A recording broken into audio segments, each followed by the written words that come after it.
In a dim auction house near Moolah, Montana, time seemed frozen.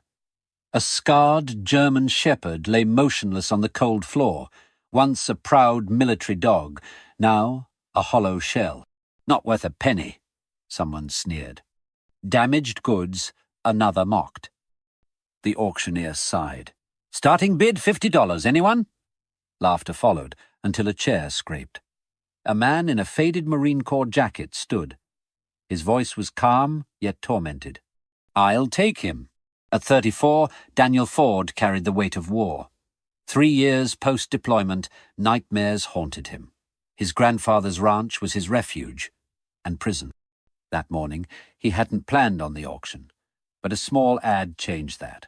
Ex-military dog, aggressive, untrainable, final auction before euthanasia. Fury stirred. Military dogs deserved honor, not abandonment. Under harsh lights, the shepherd's scars told a story Daniel couldn't ignore. But it was the dog's eyes, haunted, empty, that struck him most. Nearby, vet Emily Miller watched, wondering if this broken man could help the shattered dog, or if their meeting would deepen their wound. 15 minutes, $200, and a waiver later, the dog was his. No checks, no questions. Too easy. He's yours, the auctioneer said, handing over the leash. But use a muzzle, he's unpredictable. Daniel crouched 2 meters away. Hey, buddy, he murmured. I'm Daniel. I'm not here to hurt you. The shepherd's gaze flickered, awareness breaking through despair. Daniel stayed still, instincts from his military days guiding him. Emily stepped closer. His records are incomplete. He's been here 3 weeks. Won't let anyone near, barely eats. Daniel nodded, eyes on the dog. What's his name? They call him Ghost, Emily said bitterly, like he doesn't exist. Well, we'll find a better name for you, Daniel murmured. In a flash, the German shepherd lunged, teeth bared. Daniel didn't flinch. Their eyes locked, recognition, shared pain. Inches from his throat, the dog froze, then slowly backed away, torn between fury and confusion. He should be put down, someone muttered. No, Daniel said firmly. He's coming home with me. Getting him into the truck took hours. Fear paralyzed the dog. Instead of forcing him, Daniel sat on the cold floor, speaking softly about his ranch, open spaces, quiet mornings. Only at dusk did the shepherd take a hesitant step forward, then another. Emily watched them drive off. Good luck, she murmured, unsure who needed it more.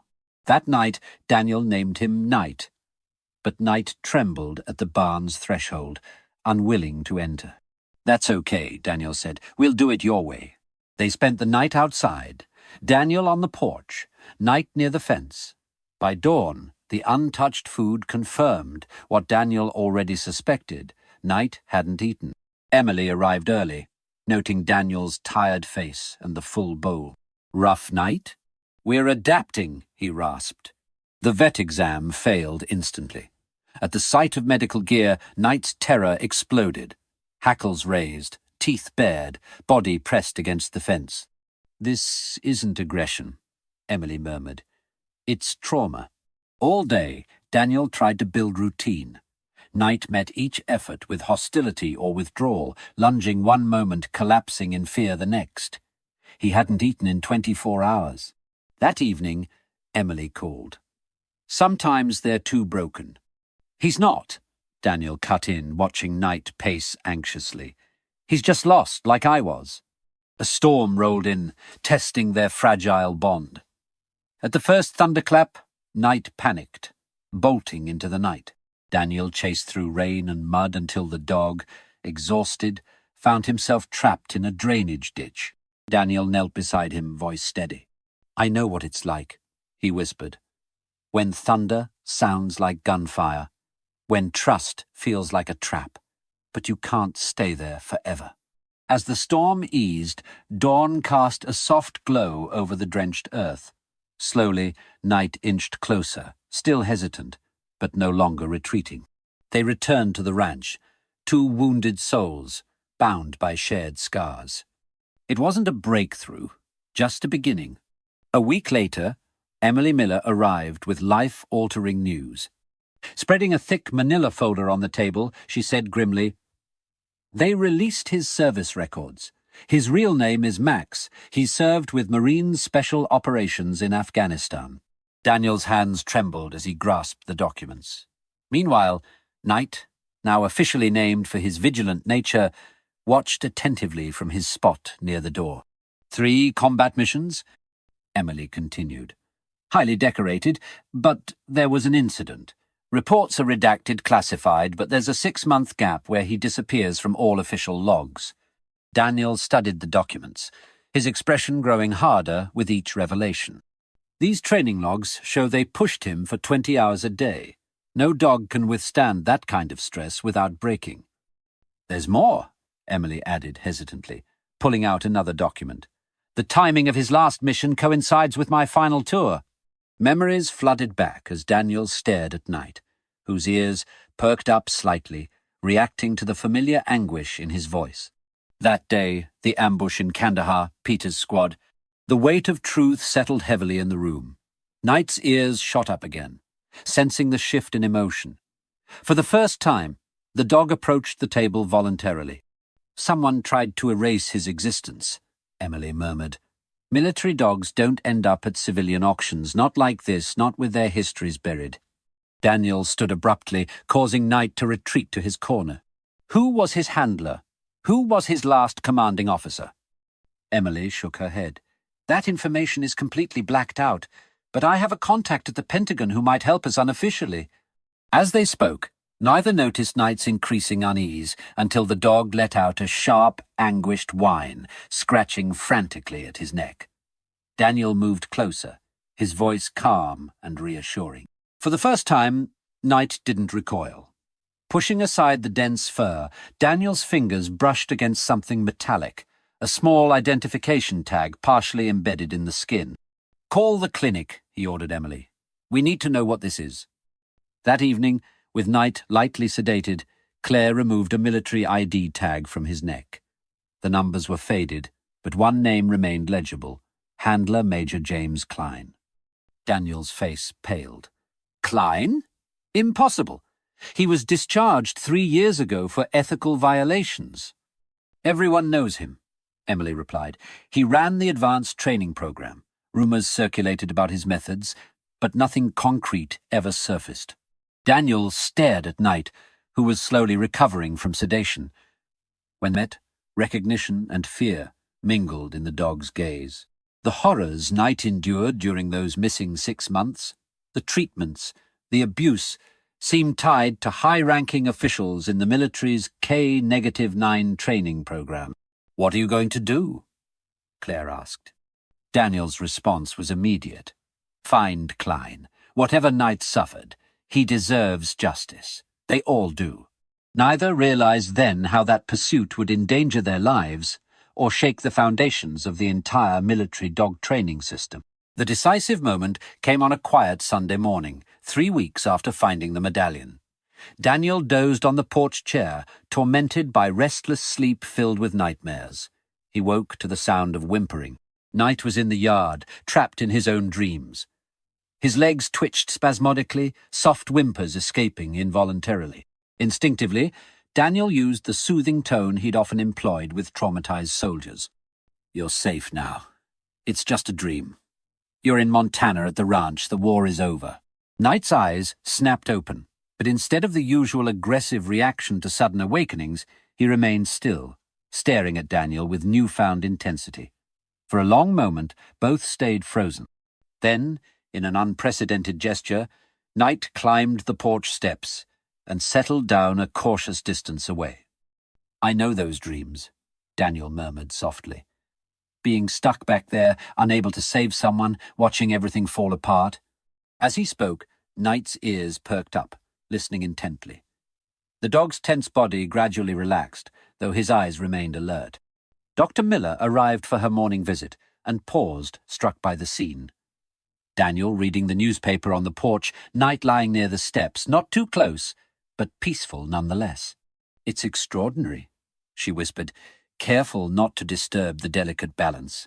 What changed? We recognized each other, Daniel replied, his gaze fixed on the paper. Sometimes that's all it takes. Throughout the day, small but significant changes occurred.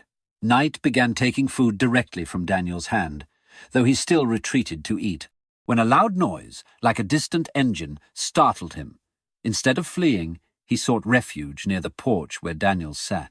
Each interaction revealed trust growing slowly, fragile yet hard-won. That evening, as Daniel prepared dinner, his phone rang. It was Claire's Pentagon contact.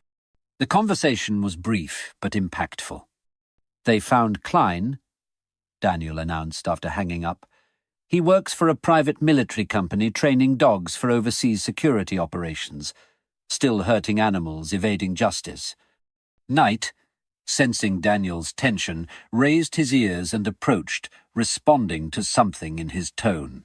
For the first time, the dog revealed vulnerability, his legs trembling slightly, ears lowering at the mention of Klein's name. Daniel crouched to Knight's level, his voice firm and resolute. I promise you, he won't hurt any more dogs. We'll stop him, no matter the cost. Their eyes met, shared history, transforming into a shared future, an unwavering commitment to protect others from similar suffering. Knight's posture grew steadier, hints of disciplined military bearing re-emerging as twilight shadows lengthened across the ranch. Making a pivotal decision, Daniel opened the front door, leaving it wide. Knight observed from the yard. The choice is yours, Daniel said. You can come in or stay out. This isn't a cage. Minutes ticked by. Then, with determined steps, Knight ascended the porch stairs and crossed the threshold. He lingered near the exit, cautious but deliberate. For the first time since arriving at the ranch, both man and dog found peace in sleep, free from the haunting nightmares that once plagued them. The following week, an unexpected visitor arrived at the ranch. Sarah Peters, widow of Lieutenant Michael Peters from Daniel's last tour. She came unannounced one morning, her presence stirring unexpected reactions. Unlike his usual defensive behavior around strangers, Knight approached Sarah slowly, tail low but not tucked between his legs. Sarah stopped on the porch, tears glistening in her eyes. Is it him? She whispered. In Mike's last letter, he wrote about a dog who saved 3 of his men. Before she finished, Daniel saw Knight approach cautiously, gently resting his head on Sarah's outstretched hand. The gesture was deliberate, leaving Daniel speechless. Sarah knelt, embracing Knight around the neck. For the first time since coming to the ranch, Knight accepted human contact without hesitation. He remembers, Daniel murmured. Military dogs never forget their handlers. Over coffee, Sarah shared what she'd found in her late husband's belongings. Letters questioning Major Klein's dog training methods and notes on missing problematic dogs. Knight lay at her feet, ears twitching at Klein's name. His tremors, a ghost of pre-ambush anxiety, returned. Sarah produced a sealed envelope. Mike told me to keep this just in case. I never opened it. Inside were photos, notes, training logs, and damning evidence of extreme stress techniques. The worst. Recordings proving unstable military dogs weren't just discarded, they were systematically eliminated. Daniel's stomach tightened.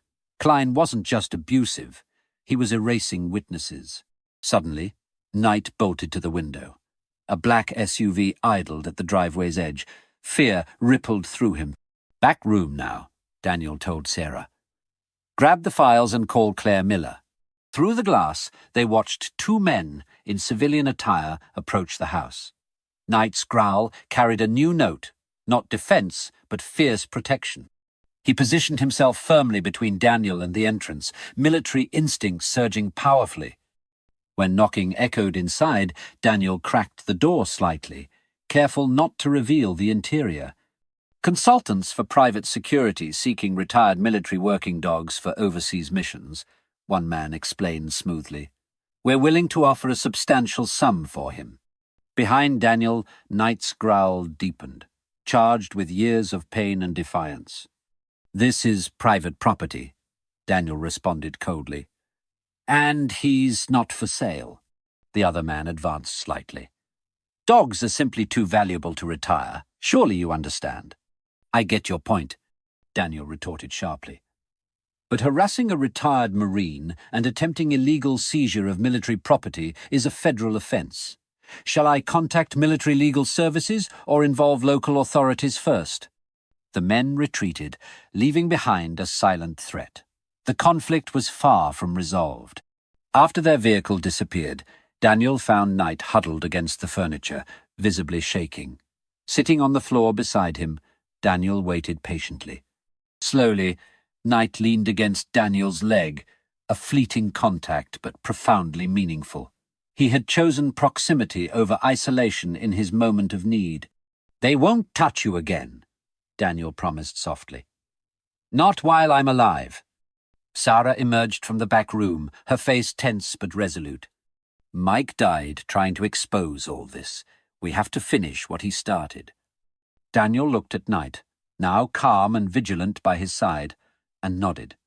The shepherd's gaze was sharp, exuding not just loyalty but deep complicity. They had transcended roles of victim and savior. They were now a true team. News of Knight and Daniel's journey spread rapidly through the tight-knit community of Montana. It began with Mark Reeves, owner of the local feed store and a Vietnam War veteran, who witnessed Knight's remarkable recovery during regular deliveries to the ranch. "That dog has the right look," Mark declared to his regular customers at Reeves Feed Supply. "The same look our unit dogs had. He's not just a rescue, he's one of us." Mark's words resonated deeply within the veteran community, sparking growing interest. Soon, James Cooper, a former Marine K-9 handler, made a special trip, driving 3 hours to meet Knight. Arriving early one morning, he moved slowly, leaning on a cane. "Major Klein." Cooper spat, his voice laced with suppressed anger. "I knew something was off with his training program. I lost 2 excellent dogs to his so-called advanced methods, both declared unstable after showing signs of injury." Knight, standing beside Daniel, watched Cooper closely. This experienced handler elicited no anxiety in the shepherd. Instead, he sensed a fellow warrior. Dr. Miller, arriving early to document Knight's progress, observed their interaction with amazement. Cooper squatted beside the dog, speaking in the unique rhythm of military handlers. Knight's demeanor was striking, attentive yet calm, showing none of the traumatic reactions that once plagued him. "He remembers good handlers," Cooper noted, "the ones who treated their dogs as partners, not tools." Klein tried to break that bond. "But he couldn't erase it entirely," Cooper added firmly.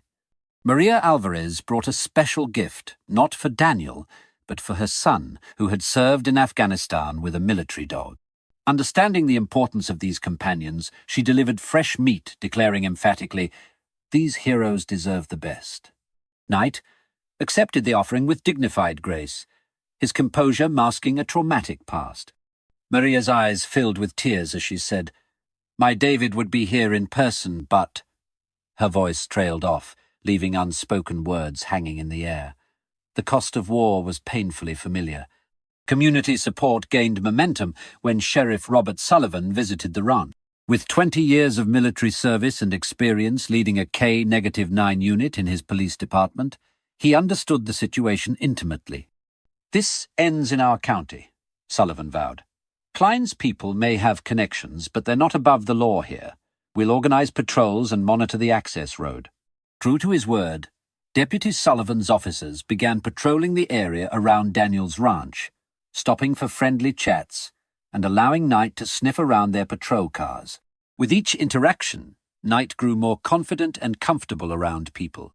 Local veterinarians rallied as well. Dr. Miller and her colleagues offered free services, creating a network of secure clinics where Knight could receive care without fear of interference from Klein. Even the children of the community wanted to contribute. 9-year-old Ava Johnson, deeply moved by Knight's story, launched a campaign called Protect Our Military Dogs and organized a bake sale that raised over $2 000 for medical supplies, and improved ranch security. When Ava and her father visited the ranch to deliver the funds, everyone was surprised. Knight, previously wary of children, calmly allowed Ava to pet him gently. "He's not scary," Ava exclaimed proudly. "He's just been through a lot. He needs friends." The community's support solidified on a sunny Sunday afternoon when James Cooper returned, accompanied by a dozen veterans. Gathering in Daniel's barn, armed with tools and supplies, they prepared to leverage their military expertise. "Klein's demonstration is in 10 days, Cooper announced, unfurling maps on a workbench. "We have people ready to act, but our priority is keeping Knight safe until then." The group quickly divided into teams based on their skills. Security experts secured the ranch perimeter, communications specialists set up monitoring systems, and medical personnel prepared emergency protocols. Throughout the activity, Knight's demeanor transformed. The once tormented dog from the auction now carried himself with military precision, not out of fear or training, but driven by renewed purpose among seasoned warriors. As the sun set, the group gathered on the porch. Rachel Peters hung her late husband's military tags next to Knight's collar, reaffirming his identity as the dedicated military dog he had always been. Klein thought he could erase these dogs' identities, Cooper remarked, watching Knight stand guard atop the porch. "But you can't break a warrior's spirit, whether human or canine. They may be wounded, but they don't break. Not when people remember the true meaning of loyalty." At midnight, Agent Sullivan called urgently. Only 5 days remained until Klein's demonstration. "They've moved up their timeline," Sullivan informed Daniel. "Klein's team is mobilizing. Communications suggest they plan to strike within the next 24 hours. Knight, scanning the tree line, stiffened suddenly, his ears swiveling toward something beyond human perception. Reacting quickly, Daniel turned off the porch lights, plunging the ranch into darkness. In the distance, 3 black SUVs advanced silently, headlights off. Knight emitted a low, controlled growl, a soldier's warning rather than a mere canine threat. "They're here," Daniel reported into the phone, his voice calm but resolute. "At least 6 men, maybe more." "Local police are en route," Sullivan assured him. "They'll be there in 15 minutes. The call cut off abruptly, leaving Daniel staring at his now signal-less phone. Communications had been intentionally blocked. Inside, Sarah sprang into action, activating the emergency alarm system James Cooper had installed, sending a silent signal to all veterans committed to protecting Knight. Vigilant and focused, Knight kept his gaze fixed on the approaching vehicles. His behavior was radically different from previous encounters filled with fear. This time, there was no trembling, only strategic positioning, using natural shadows and cover, demonstrating combat training honed during his military service. "Just like old times, buddy," Daniel murmured nostalgically, determination lacing his voice. Knight's ears twitched in acknowledgement, his body taut and ready. Both anticipated the inevitable confrontation looming since the beginning. The first man to approach carried himself with military precision. "Mr. Ford," he called, his tone calm and professional. "Let's resolve this peacefully. Major Klein just wants what belongs to him. No one needs to get hurt." Daniel's reply sliced through the darkness, firm and accusatory. "Is that what you call the 27 dogs you killed? The evidence you tried to destroy?"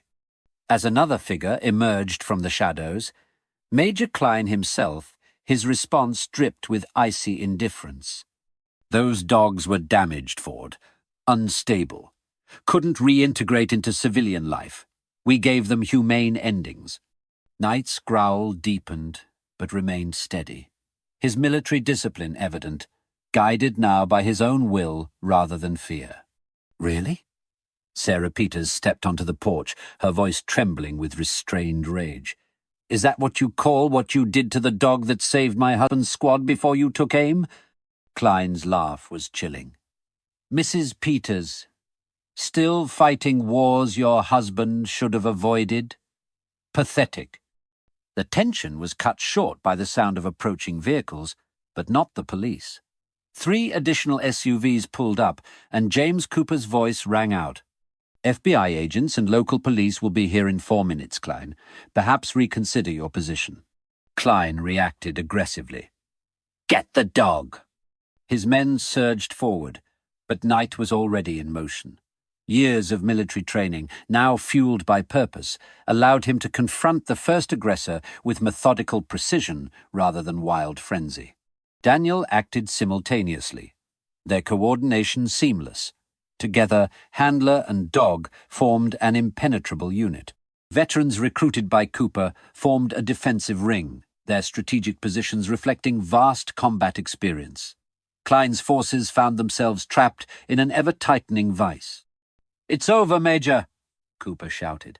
"We've recorded everything. Your brutal training methods, the discarded dogs, the cover-ups. All will be exposed at your trial." Klein's next move stunned everyone. He pulled out a familiar object, a shock collar like those he used to subdue his dogs. But Knight's response was swift and defiant. Far from retreating in fear, he positioned himself protectively in front of Daniel, his body language a clear challenge. "Do you really think you still control him?" Daniel's voice was low but steely. "He was never just a tool for you to use. He's a warrior, and he's made his choice." As sirens grew louder, signaling imminent arrival, Klein and his group retreated to their vehicles. Yet Klein left a final, menacing warning. "This isn't over, Ford. That dog knows too much, and so do you." As police cars surrounded the area, Knight remained steadfast, his gaze fixed on Klein's retreating vehicle. There was no trace of fear, only the alertness of a soldier fully embracing his true calling. The day of Klein's demonstration arrived, clear and serene. The sprawling 30-acre training facility just outside Helena was framed by Montana's untamed beauty. Unbeknownst to the gathered military officials, private contractors, and international delegates in the observation area, they were about to witness something unprecedented. Daniel and his team arrived early, parking discreetly behind the maintenance shed as planned. Thanks to Agent Sullivan investigations, Daniel was registered as a potential client. Knight, wearing a new tactical vest provided by James Cooper, appeared calm despite the weight of haunting memories. "Remember," Daniel whispered, adjusting his tie. "We need 15 minutes. Just enough time for Sarah to distribute the evidence and for Sullivan to identify key suspects." Knight's gaze shifted toward the main demonstration area, where trainers were preparing dogs for the show. He adjusted his posture slightly, catching familiar scents, those of other military dogs, some perhaps from his own unit. From a nearby van, Dr. Miller's voice crackled in their earpieces. "Klein's security is patrolling the perimeter. Stay put until the demonstration begins." The arena began filling with spectators. Among them, Daniel spotted several high-profile military figures, underscoring Klein's extensive network of influence. Meanwhile, Rachel Peters, disguised as a journalist, moved through the crowd, her camera concealing a device transmitting data to Sullivan team. Promptly at 9 a.m., Major Klein ascended the platform, clad in a tailored suit, exuding the confidence of a successful entrepreneur. "Ladies and gentlemen," he proclaimed, his voice booming across the venue, "today marks a pivotal moment in the evolution of tactical canine training." As Klein listed his program's achievements, a distinct noise or scent suddenly captured Knight's attention. His ears twitched alertly, focusing on a series of kennels behind the main building. "Daniel," he whispered into the communicator, "we need eyes on the rear kennels." "Accessing security cameras now," Claire responded. Moments later, her tone grew urgent. "Daniel, they're loading dogs into a van at the back exit. Looks like they're trying to destroy evidence." Knight bolted forward, his movements decisive yet rapid. Trusting his partner's instincts, Daniel followed immediately. They reached the kennels just as 2 trainers loaded a sedated German shepherd into a van. "Stop!" Daniel commanded, his voice imbued with military authority. "Federal investigation. Cease all activity." The trainers froze, caution flickering in their eyes as they assessed Knight's resolute stance. These weren't Klein's usual thugs, but ordinary employees following orders. "These dogs are scheduled for euthanasia per superior orders," one stammered, his voice wavering with doubt. "Protocol for retirement, according to Major Klein." Daniel gestured to Knight, who stood steadfast beside him. "Check his ID. Discover the truth about his retirement under Klein." The young trainer's eyes widened as he recognized Knight. "We were told he was euthanized due to stress-related issues." Maintaining eye contact with the frightened dog in the van, Knight crouched slightly, signaling safety. The young shepherd trembled uncertainly, but Knight's calming influence began to soothe his fears. "Easy," Daniel whispered softly. "You're among friends." The young dog hesitantly approached, encouraged by Knight's solid presence. Remaining calm, Knight waited patiently, allowing the frightened animal to build trust. Eventually, the dog nudged Knight gently, seeking comfort. Knight responded with a soft push, conveying reassurance.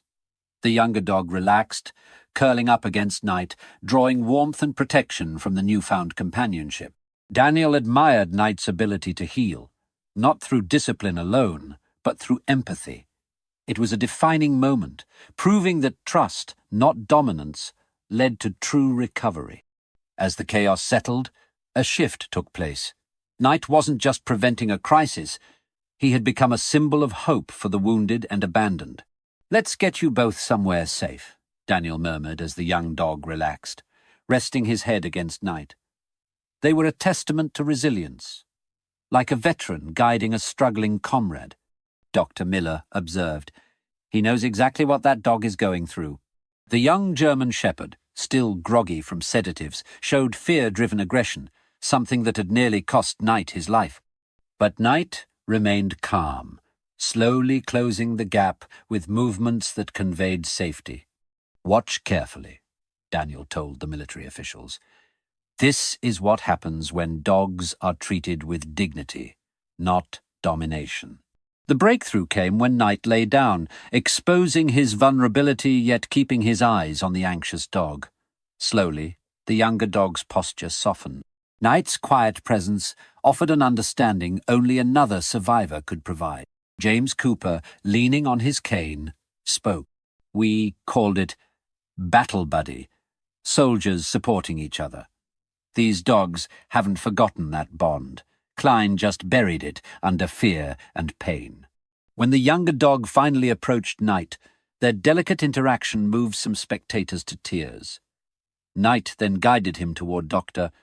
Miller and her medical team for treatment, remaining by his side as care began. Agent Sullivan turned to the assembled military leaders. "This is the dog Klein, labeled irredeemable, a creature he condemned because it threatened to expose his practices." An elderly general stepped forward, his tone formal. "Mr. Ford, it seems we owe both you and this extraordinary dog apologies and gratitude." Rachel Peters, diligently documenting events, captured a photograph as Knight returned to Daniel's side. This image would become the symbol of the entire investigation, the dignified military dog standing firmly beside his human partner, embodying the very qualities Klein's scheme sought to eliminate. "What happens now?" one international delegate asked, visibly moved. Daniel looked at Knight, who sat beside him with calm majesty, commanding respect. "Now we help the others. Every dog in this program deserves what Knight received, a chance to heal, to trust again, to find their way." Dr. Miller approached with updates on the rescued dogs. "They'll require extensive rehabilitation," she explained, her smile directed at the German shepherd, radiating optimism. "But after today, let's say Knight has shown us an ideal model for recovery." As the investigation sealed the facility, Knight demonstrated one final profound change.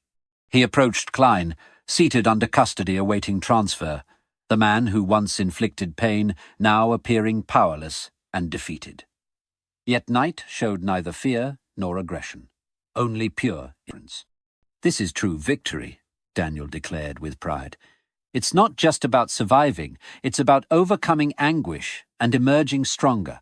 After Klein's capture, the rescued dogs began their path to recovery, with Night naturally becoming their steadying presence. But fate had one final test. During a late-night transfer, a former associate of Klein breached security, igniting a fire in the kennel, likely to erase evidence. Dr.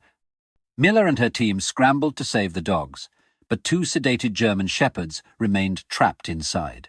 Without hesitation, Night bolted into the smoke. "Night, come back!" Daniel shouted, but his companion had already vanished into the flames. Inside, Night roused the young shepherds, guiding them towards safety. Just as they neared the exit, a flaming beam crashed down, blocking the way. The two dogs escaped into rescuers' arms, but Night was left behind, engulfed in thickening smoke. Through the flames, Daniel glimpsed him desperately searching for another way out. "He won't make it!" someone shouted in alarm. "The roof's about to collapse!" Overwhelmed with worry, Daniel prepared to rush into the building, but James Cooper restrained him. "Wait!" the seasoned trainer insisted, staring at the furious fire. Exhibiting the intelligence and training of an elite military dog, Night pinpointed a weak spot in the burning kennel's wall.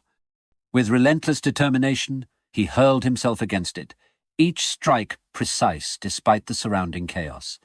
The fire-weakened structure began to buckle under his force.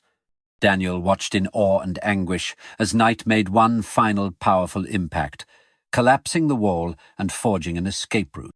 Battered but undeterred, Night dashed back into the inferno.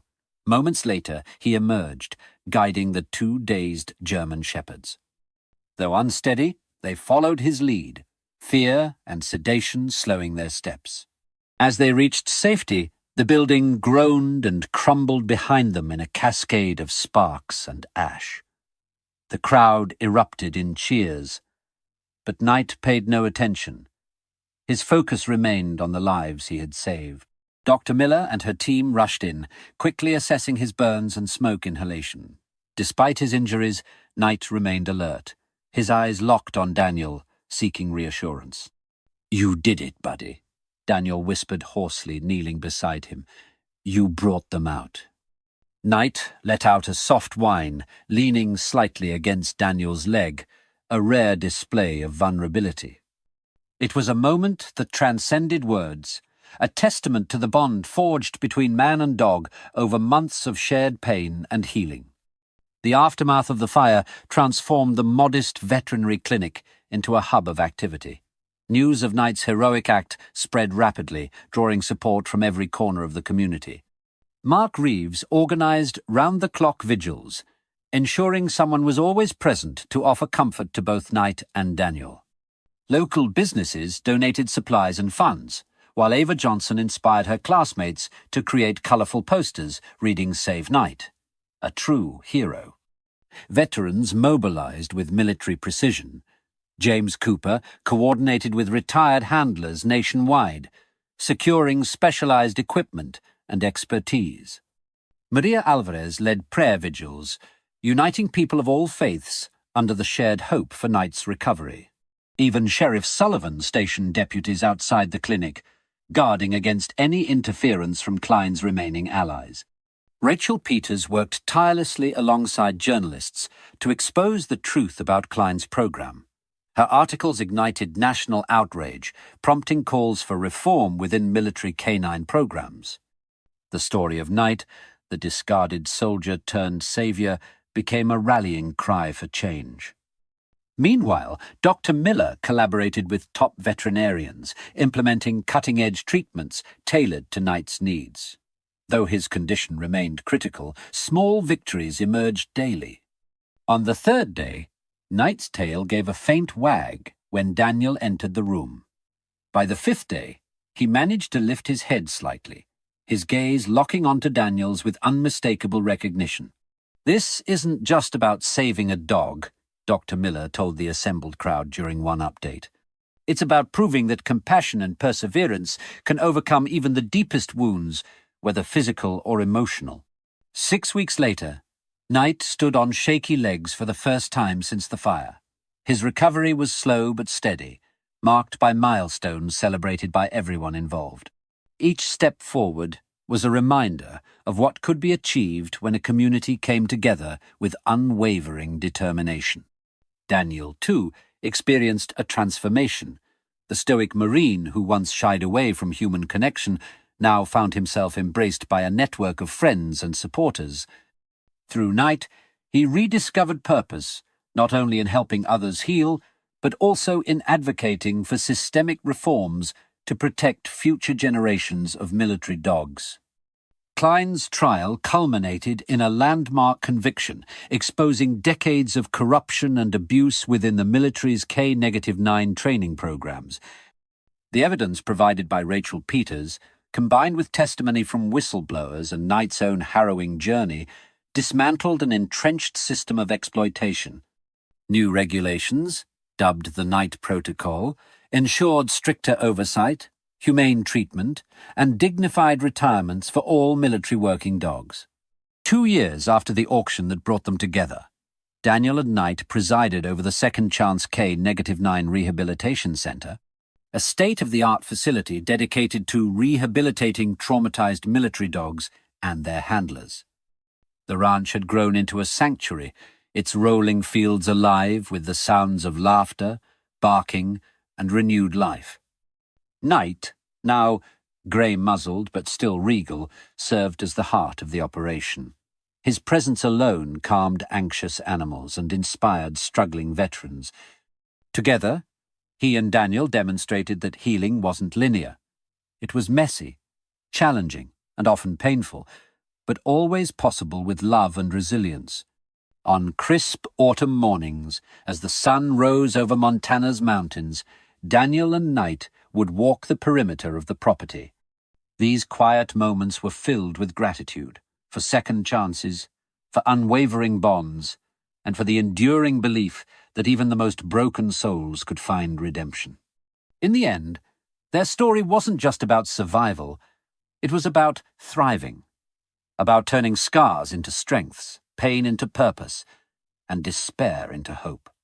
For anyone fortunate enough to witness their journey, Knight and Daniel proved that true heroes aren't defined by their battles, but by the lives they touch along the way.